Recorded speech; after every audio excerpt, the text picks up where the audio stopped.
You know, I'm always talking about the things I like on this channel, but in over 6 years, minus one off, I've only made around 3 videos about things I dislike. So we're gonna do something a little different today, and talk about something I hated. I loved Better Call Saul.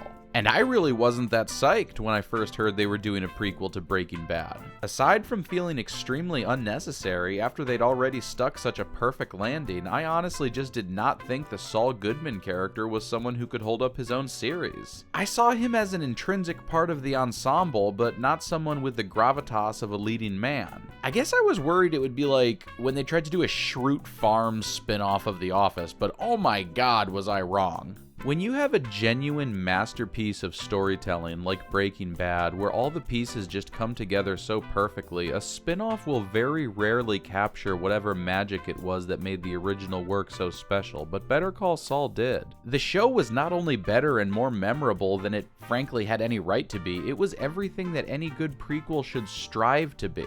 It complements, parallels, and builds upon Breaking Bad in all these interesting little ways, but never at the expense of the story's autonomy, of Better Call Saul's own identity as an independent series. Look at the scenes where each protagonist encounters Gus Fring for the first time. Walt and Jesse are at Los Pollos for their meeting, interview, whatever, but Jesse shows up late and he's high, so Gus takes one look at him and bugs off. Then Walt has to go back by himself later, and he's scoping the place out trying to think of everything that happened that day, and he catches Gus looking at him just for a second in the reflection of one of the windows, and that's enough.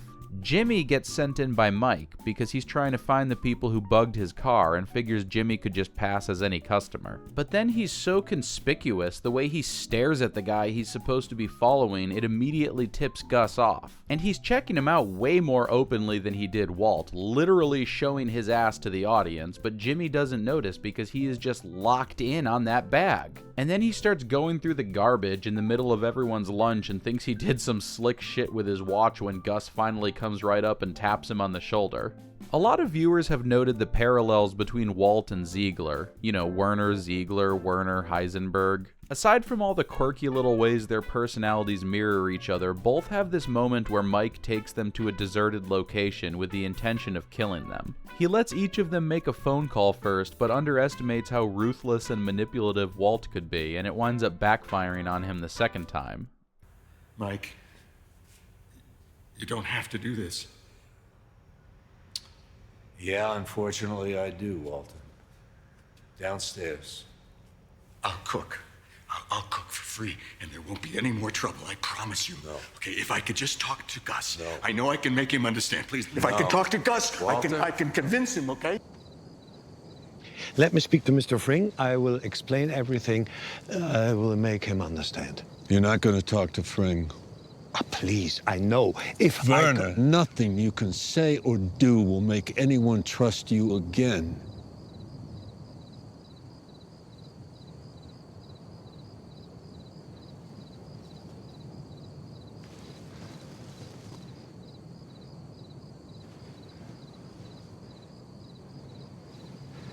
I will go home.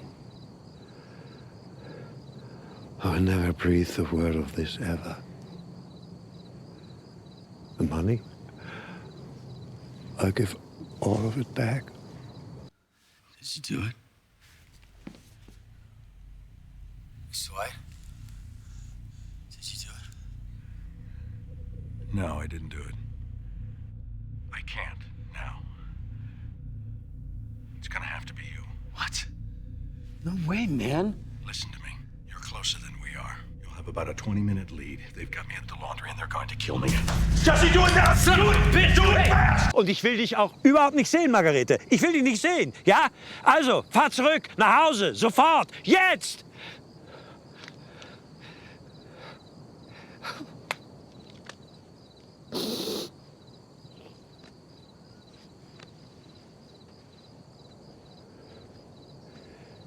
Will she do it? She was very angry, but yes, she will go home. Just what the hell was that, exactly? You might want to hold off. Yeah?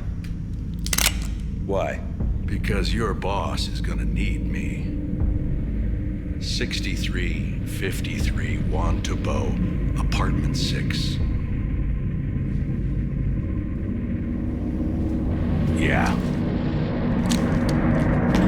Ziegler totally could have pulled a Walt here and probably gotten out of this situation. Mike doesn't speak fluent German, he could be telling his wife anything. She can't be abducted in the middle of a crowded airport, he could have told her to just act casual and call the police, the DEA, the FBI, and whoever else, then finished off by saying he's with a man named Michael Ehrmantraut and that if he disappears, that's who they should investigate. But he wasn't willing to risk Marguerite's life to save his own. His wife really was the most important thing to him. More important than his work or even his own safety, so you can see how he parallels Walt, but in the way of a mirror where everything is reversed. They're alike, but opposites, and keep this in mind, sometimes a thing needs to be contrasted against its opposite to be properly understood. Jimmy and Kim are the antithesis of Walt and Skyler, and Vince Gilligan said fairly early on that his intention was to present Kim as basically the cool wife everyone wanted Skyler to be in the early seasons of Breaking Bad. And I thought this was building up to a cautionary tale about throwing your lot in with toxic people, but this cynical weasel character wound up half of a surprisingly genuine and heartfelt love story. They're completely in sync with and dedicated to each other in a way that Walt and Skyler never were, even before he started selling meth.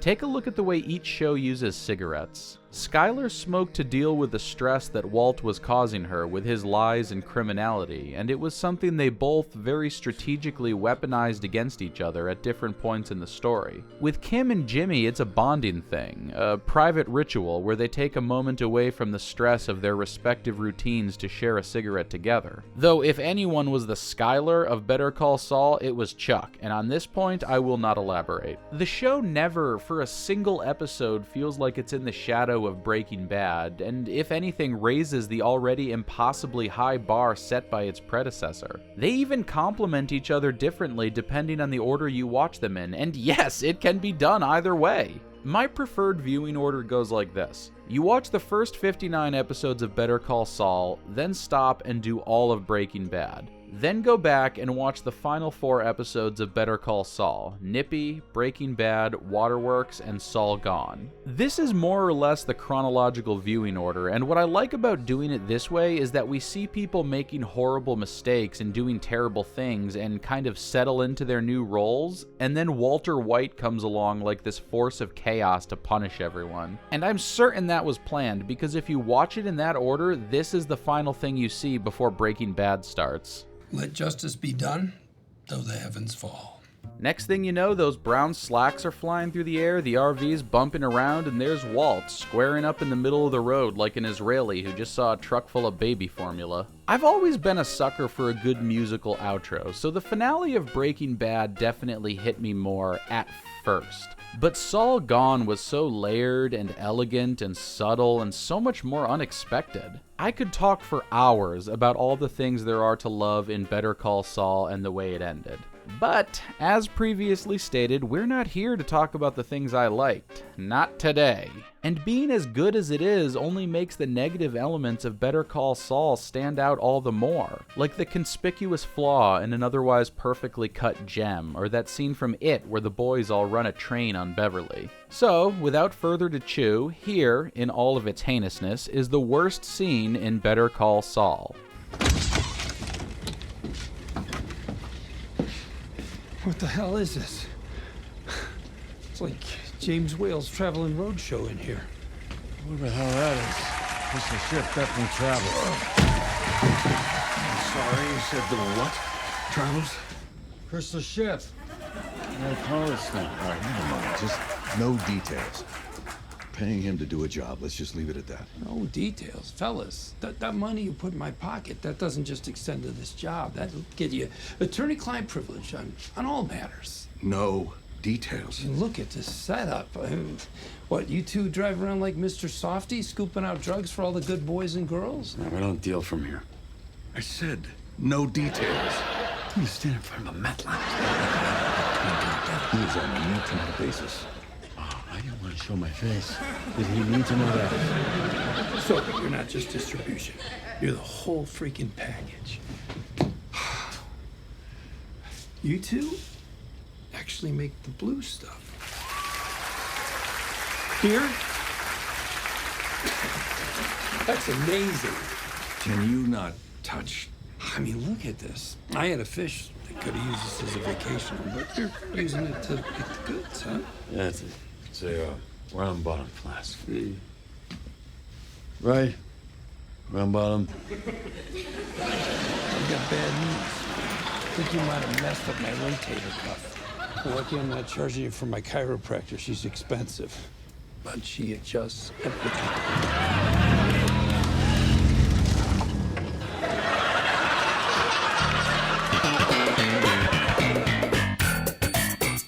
This scene aggravates me so much on so many levels. It is holistically frustrating. It's like a wedge they use to pry open an otherwise healthy episode of television and stuff it with as much fan servicey bullshit as possible. And I think what irritates me the most is how it manages to ripple outwards and leach subtlety from the larger story around it, like a turd dropped through the surface of a still pond. Oh, no, no, no, no, no, no! No, it wasn't me, it was Ignacio, he's the one! Oh no, oh no, no, no, no! Ay, siempre soy amigo, siempre soy amigo del cartel! Shut up! The first time we meet Saul Goodman in Breaking Bad, Walt and Jesse are trying to find a lawyer for Badger, and Jesse has that great line. When the going gets tough, you don't want a criminal lawyer, you want a criminal lawyer. But Saul doesn't cooperate like they expected, so they wind up kidnapping him and bringing him out to the desert to scare him. And as soon as they take the bag off his head, he sees the hole and starts screaming, "No, no, no, it wasn't me, it was Ignacio, he's the one!" Then something about Amigo de Cartel in Spanish, and we think it's just a throwaway joke about what a shady guy this lawyer is, not something we really expect to get a backstory on. But then, when we watch Better Call Saul, we find out that Ignacio Varga is a real person. And the first time we meet him, it's another instance of Saul being driven out to the desert to get fucked up. This time by someone who means it. And what's interesting is that Nacho kind of saves his ass by convincing Tuco to let him go, which is quite the parallel to the first time we meet Saul, where he thinks the cartel came after him and his immediate instinct is to throw Nacho under the bus. It's a great setup that shows you how far this character, who we see risk his life to save those two douchey skateboarders, has fallen by the time period of the original series. It also shows us what the creative philosophy of the prequel is going to look like right from the onset. How layered it is, and how it's going to parallel Breaking Bad in all these subtle ways that you'll have to pay attention and rewatch to fully appreciate. But then this stupid scene ruins that by feeding us the line again, just to make sure nobody could possibly miss it. Oh! Oh, no, no, no, no, no! No! It wasn't me! It was Ignacio! He's the one! There's all this build-up inside the RV with shots that recall iconic moments from Breaking Bad. The taped-over bullet holes, all that original glassware Walt stole from his school. And I honestly feel like that was enough, that the rest of the episode would be more solid without actually seeing Walt and Jesse. You know, whet the audience's appetite, then not sate it. Make them think all this shooting around the dynamic dipshits was because Walt and Jesse weren't going to make an appearance. Then floor everyone that much harder when they each do show up in the following episodes. Like, imagine finishing that episode, seeing Saul in the RV or outside Walt's school, talking to Mike behind the scenes and thinking, okay, I guess they didn't want Bryan Cranston and Aaron Paul to suck up all the oxygen, they're not going to be here, back to the story at hand. Then we get to this scene in Waterworks where Kim is signing that paperwork and Jimmy, now having fully embraced his Saul Goodman persona, is making an even bigger ass of himself than usual, putting on this obnoxious clown act and clearly trying to pretend he's not bothered by what's happening. Kim is stoic and Saul is putting on a front, but you can tell they're both holding back tremendous feelings of pain over the situation. And the whole thing just makes you feel hollow. Then Kim steps outside and there's a huge rainstorm in the desert, as if the skies are expressing the emotions Jimmy and Kim won't let themselves feel. She starts lighting a cigarette and then the camera pans over all casually and holy shit, it's Jesse Pinkman. That would have knocked us flat. Okay? And then it would have happened again with Walt in the next episode, which felt like so much more than just an extraneous cameo now that both characters have arrived at this same moment where they each have an entire series worth of history behind them. And honestly, it would have been more meaningful if this were their first time on screen together since Bob Odenkirk's final scene in Breaking Bad. There's got to be something you'd go back and change if you could.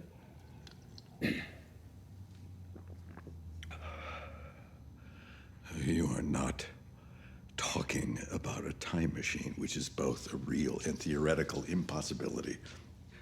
You are talking about regrets. So if you want to ask about regrets, just ask about regrets and leave all this time-traveling nonsense out of it. Okay, regrets, then.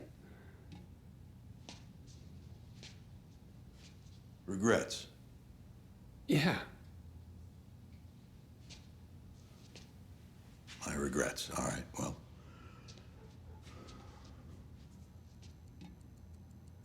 My regrets.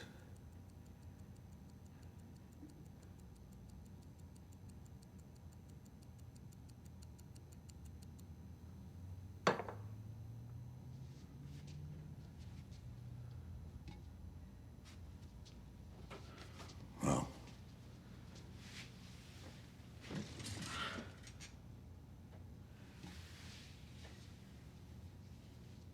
When I was a graduate student, I started a company with some... At the time, I thought they were my friends. Our goal was to commercialize discoveries that I had made.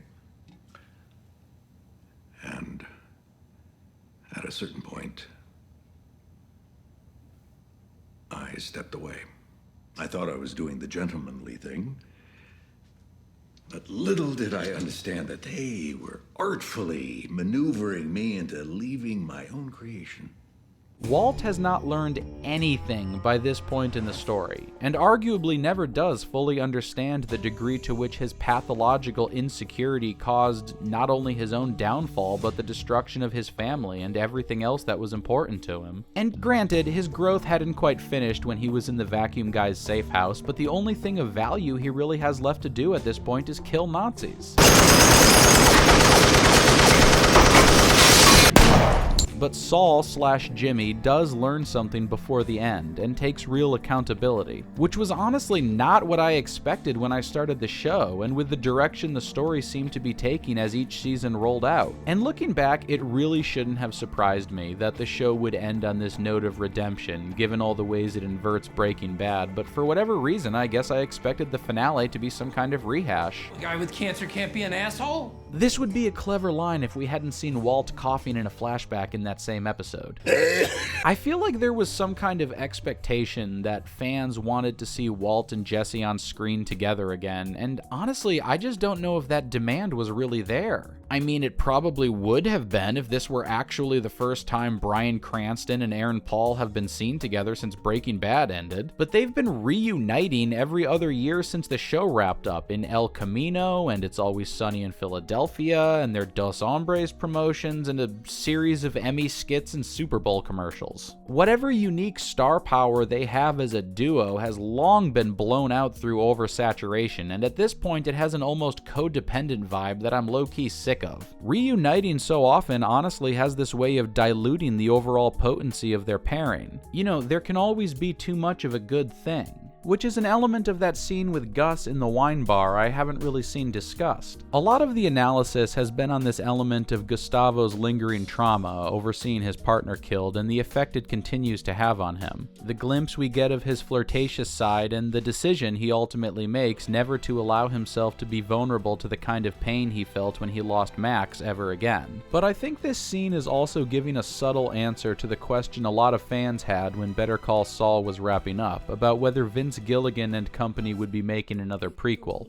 In vino veritas is a Latin phrase you may have heard, which means in wine there is truth. This references both the effect that alcohol has on the person who drinks it and the general philosophy around how to properly observe and consume wine. Inebriation erodes mental and thus social barriers, with wine having a specific relation to introspection and bringing out our inner truths. There's even a belief among sommeliers that different types of wine are conducive to different forms of understanding and truth-seeking. But a common wisdom is that a little can be good for you, too much and you pass a horizon where your intellect and inebriation are no longer in balance with each other and you can't regulate or even make sense of what comes out. We see this in one of Breaking Bad's most pivotal moments, at the end of the Season 4 episode Shotgun. Walt's having dinner with the whole family and getting more and more drunk on wine. He's resentful that Skylar seems to be making decisions for his life again, stressed and preoccupied as the situation with Gus continues to deteriorate, and frustrated listening to Hank call Gail Bedecker a genius and compliment him for Walt's achievements. He drinks to deal with all of the negative feelings he's experiencing and winds up revealing more of himself than he'd intended.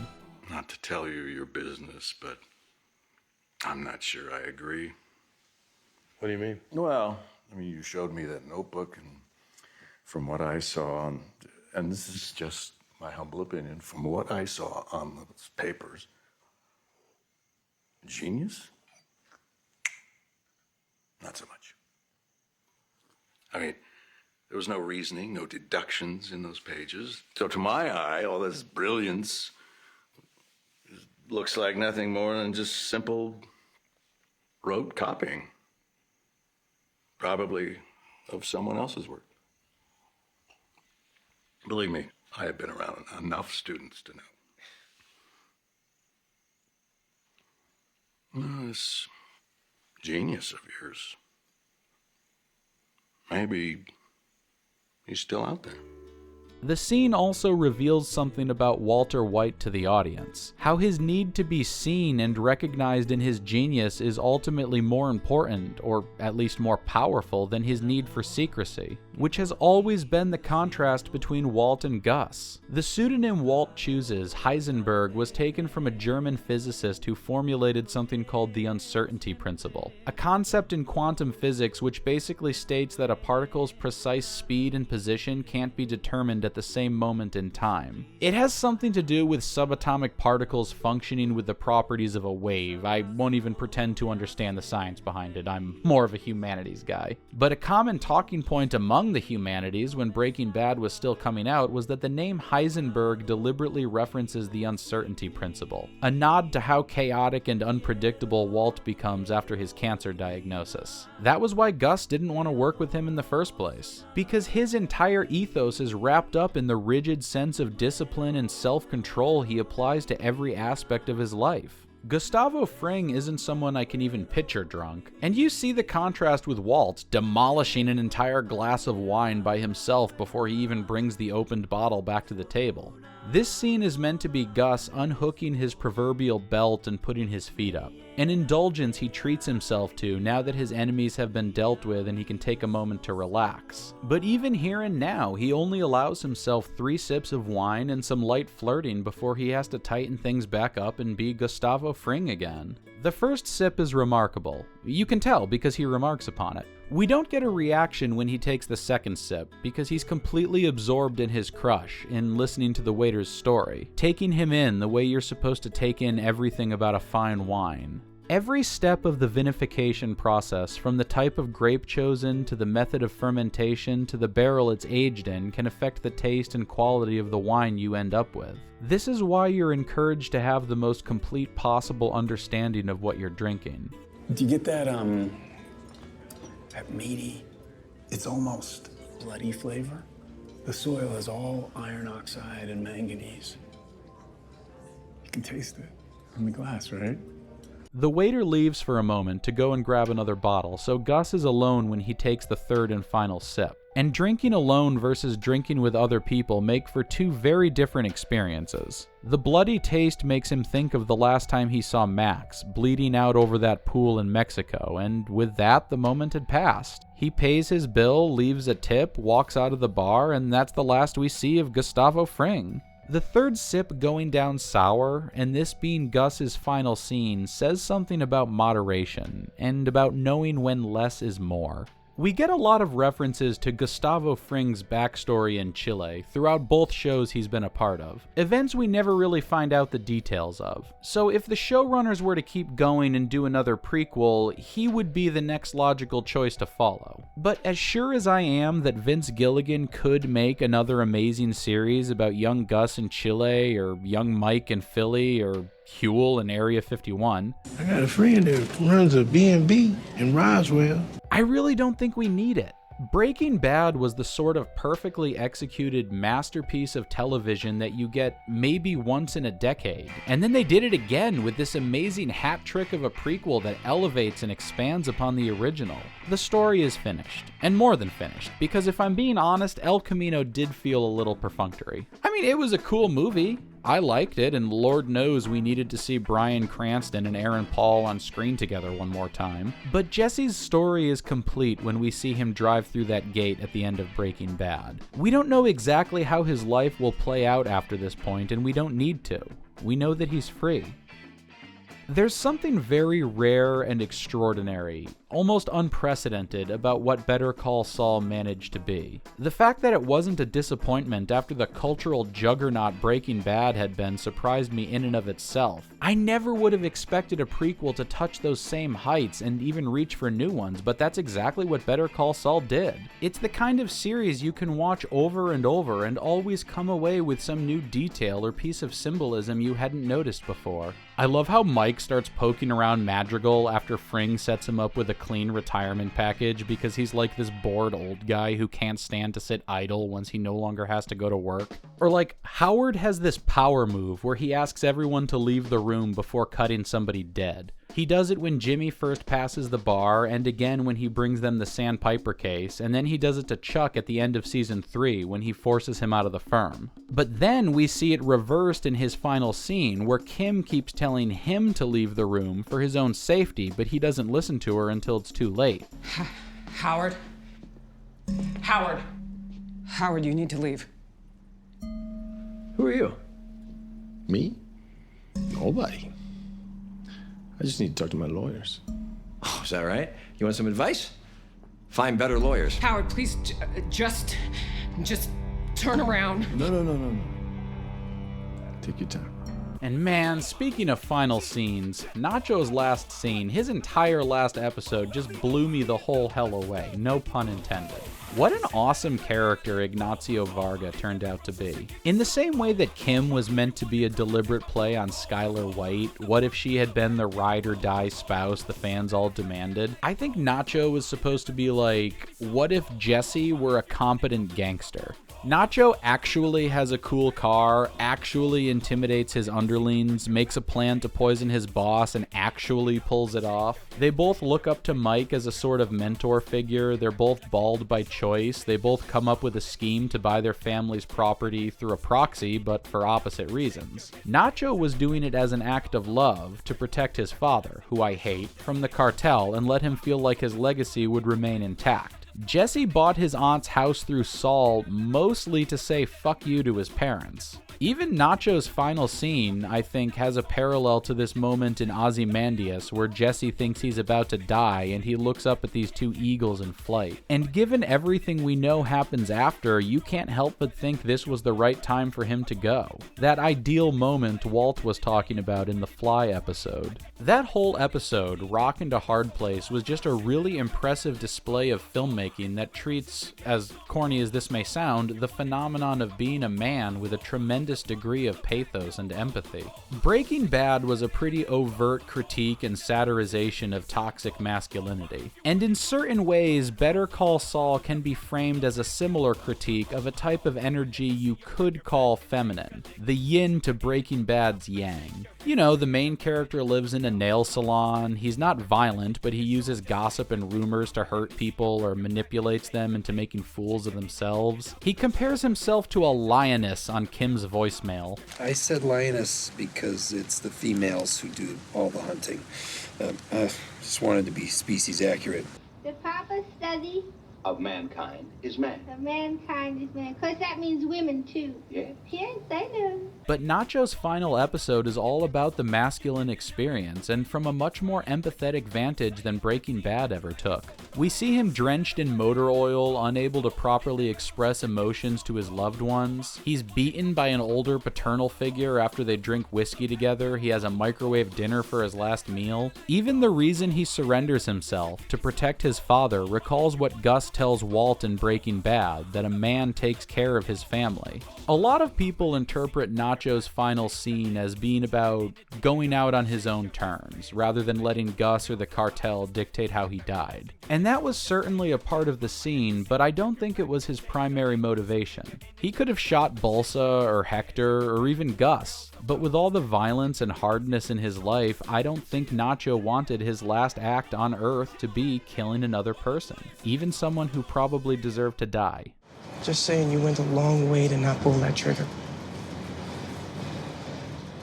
Why?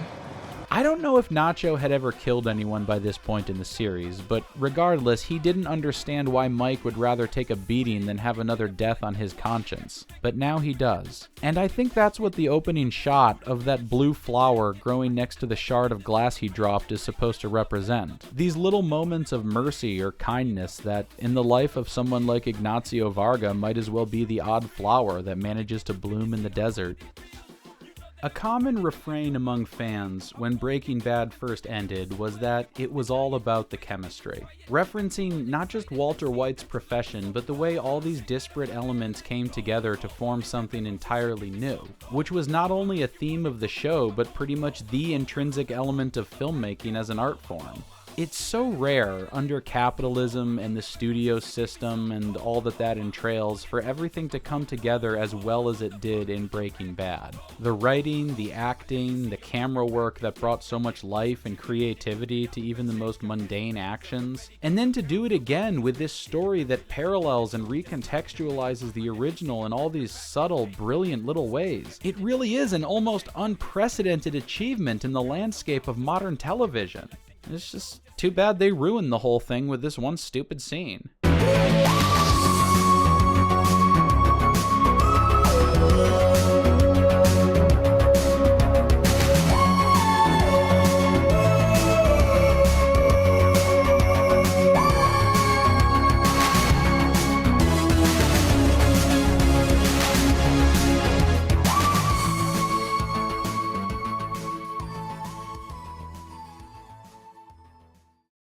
I got places I can go.